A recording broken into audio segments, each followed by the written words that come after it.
শেখ হাসিনার নেতৃত্বে একটা ফ্যাসিস্ট রাষ্ট্র ব্যবস্থা বাংলাদেশের জনগণের উপর চাপিয়ে দেওয়া হয়েছে। কি ভয়ঙ্কর শাসন হয়েছে, গুম খুন হত্যাযজ্ঞর মধ্য দিয়ে আমরা দেখেছি আমাদের দেশের অর্থনীতি কিভাবে লুণ্ঠন হয়েছে। এই ভয়ঙ্কর অবস্থা শেষ পর্যন্ত টিকিয়ে রাখার জন্য জুলাই আগস্টে এসে যেভাবে আমাদের ছাত্র শ্রমিক তরুণদের নির্বিচারে হত্যা করা হয়েছে, শিশু অভিভাবকরা কেউ এর মধ্যে থেকে বাদ যায়নি। কিন্তু 53 বছরে আমরা দেখেছি মানুষের নাগরিকদের জন্য এই সাম্য মানবিক মর্যাদা সামাজিক ন্যায় বিচার প্রতিষ্ঠা হয়নি।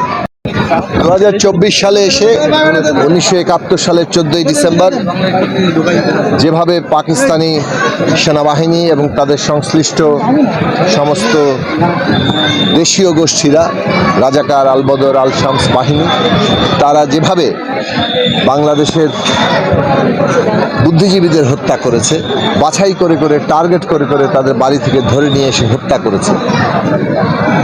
আজকে সেই দিন, আমরা আজকের দিনে সকল বুদ্ধিজীবীদের প্রতি গভীর শ্রদ্ধা জানাই যারা 71 সালে শহীদ হয়েছেন।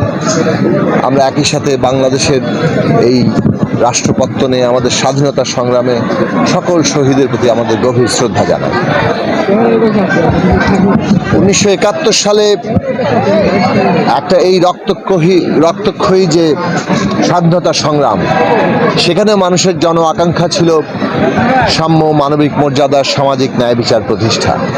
এই রাষ্ট্রটা যেটা তৈরি হচ্ছে, সেই রাষ্ট্র তার নাগরিকদের জন্য সাম্য মানবিক মর্যাদা সামাজিক ন্যায় বিচার প্রতিষ্ঠা করবে। কিন্তু 53 বছরে আমরা দেখেছি মানুষের নাগরিকদের জন্য এই সাম্য মানবিক মর্যাদা সামাজিক ন্যায় বিচার প্রতিষ্ঠা হয়নি, বরং বাংলাদেশ অনেক ক্ষেত্রেই উল্টো স্রোতে হেঁটেছে। এবং শেষ পর্যন্ত আমরা দেখলাম শেখ হাসিনার নেতৃত্বে একটা ফ্যাসিস্ট রাষ্ট্র ব্যবস্থা বাংলাদেশের জনগণের উপর চাপিয়ে দেওয়া হয়েছে। কি ভয়ঙ্কর শাসন হয়েছে, গুম খুন হত্যাযজ্ঞর মধ্য দিয়ে আমরা দেখেছি আমাদের দেশের অর্থনীতি কিভাবে লুণ্ঠন হয়েছে। এই ভয়ঙ্কর অবস্থা শেষ পর্যন্ত টিকিয়ে রাখার জন্য জুলাই আগস্টে এসে যেভাবে আমাদের ছাত্র শ্রমিক তরুণদের নির্বিচারে হত্যা করা হয়েছে, শিশু অভিভাবকরা কেউ এর মধ্যে থেকে বাদ যায়নি। এত বিরাট আত্মত্যাগের মধ্য দিয়ে আবার বাংলাদেশের মানুষ ঐক্যবদ্ধ হয়েছেন, যাতে এই দেশে আবারও ওই 71-এর যে অঙ্গীকার, যে প্রতিশ্রুতি, একটা সাম্য মানবিক মর্যাদা সামাজিক ন্যায় বিচার প্রতিষ্ঠা, সেই লক্ষ্য আবারও স্থির হয়েছে। এখন জনগণের দিক থেকে আমরা জনগণকে আহ্বান জানাই, এই ঐক্যকে আমাদের ধরে রাখতে হবে যতক্ষণ না পর্যন্ত বৈষম্যহীন বাংলাদেশ আমরা প্রতিষ্ঠা করতে পারছি। বাংলাদেশে এইবারের সবচেয়ে গুরুত্বপূর্ণ দিক হচ্ছে 72 সালে যে রাষ্ট্র ব্যবস্থার সংবিধানের মধ্যে দিয়ে এবং রাষ্ট্রের বিভিন্ন প্রতিষ্ঠানগুলো, যেটা আগের পাকিস্তানি রাষ্ট্রের প্রতিষ্ঠানের ধারাবাহিকতা, সেগুলো বদল করার তেমন কোনো উদ্যোগ নেয়নি, বরং সংবিধান এমনভাবে ক্ষমতা কাঠামো তৈরি করেছে যেখানে সমস্ত ক্ষমতা একজন ব্যক্তির হাতে কেন্দ্রীভূত করা হয়েছিল। 53 বছরে অনেক লড়াই হয়েছে, 90 সালেও লড়াই হয়েছে, কিন্তু এই যে সংবিধানের ক্ষমতা কাঠামোর বদল, রাষ্ট্রের প্রতিষ্ঠানগুলোর সংস্কার এবং তার মধ্যে ক্ষমতার ভারসাম্য আনা, আইনের সংস্কার করা, এই প্রশ্নগুলো রাজনৈতিক সংগ্রামে আমাদের কেন্দ্রীয় বিষয়ে পরিণত হয়নি।